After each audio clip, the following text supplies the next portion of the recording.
Hey, it's Douglas Beck with the Growth Collector. Today we're diving into our wholesale business plan for 2025, how we're structuring our team, scaling up, and hitting 10 deals a week. If you're serious about wholesaling, you're going to want to hear this. Make sure to subscribe so you don't miss out on future strategies. Now, let's get into it. Business plan for the wholesale business, going into 2025. We're looking for, we're going to be bringing out one acquisitions VA, one dispo VP, one disposition VA, one business development rep, and a third of an ops manager per 10 of the 10 MSAs, which are metropolitan statistical areas, using some media, email, and SMS plus our process. So the total goal as of right now is 33 people, 33 FTE. These are targets, like these are plus or minus like hourly rates or total pay, to kind of get some budgets established. So this is where we're targeting. Perfect. And then, just to give you an idea, like the goal is to have 10 deals. I think this is per week, which is like a big target, I know, but it's something that this year. Yeah, 10 deals a week, basically. That's when we're in like full swing. These are the strategy of, for the folks here is JV deals. These are not like us going out and getting the contract directly. This is working with other investors, using the team to do that.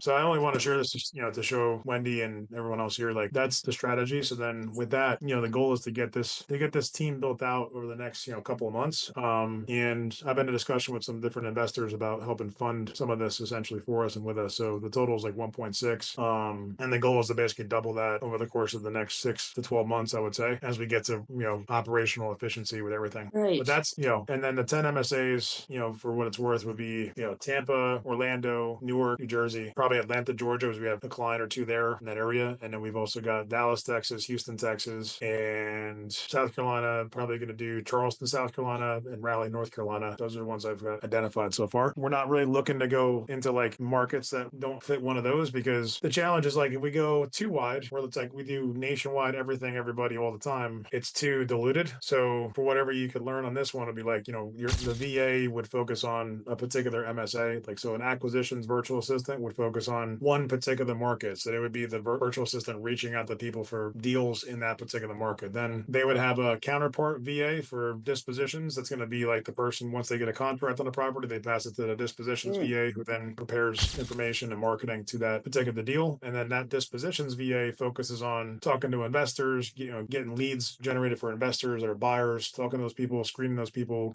qualifying, and essentially putting those people together with deals. And then the business development rep is somebody who's US based, or not a virtual assistant, but more of a sales professional basically in the US. And that individual is somebody who basically puts together the two teams, like the VA for the acquisition, the VA for the disposition, and then essentially oversees those two people per MSA. And right now it's like they would have, we'd have one BDR per MSA, which basically is one salesperson per metropolitan area. And they would have two VAs. And then each BDR, there's every BDR has a third of essentially we're not going to have a one-to-one of like ops manager to a BDR. We have one ops manager for 3 to 4 BDRs. So that person would be like Mo, for example, is right now head of operations. So he's going to oversee, a small team. So what you can glean, Wendy, for you and for anyone else that hears this later, you want to think of like a small team or a process that becomes a team where there's acquisitions, there's dispositions, and there's an integration of the two as in the process as it runs. If we do it by ourselves, then we had to take some of our time and do acquisitions. We had to take some of our time to do dispositions, and we need some of our time to kind of like manage that, to organize that. And that's how we usually start. Right. But then we want to get to a place where you have acquisitions, like is a person focusing on or a part of a person, like 10 hours a week, 20 hours a week focusing on acquisitions, 10, 20 hours a week focusing on dispositions, and then putting the two together essentially. So anyway, that's what we're working on. All right, so that's the breakdown of our wholesale strategy for 2025, how we're setting up the team, choosing markets, and scaling fast. Now, I want to hear from you. Drop a comment below. What's your biggest challenge in wholesaling right now? Like, share, and let's talk in the comments. See you in the next one.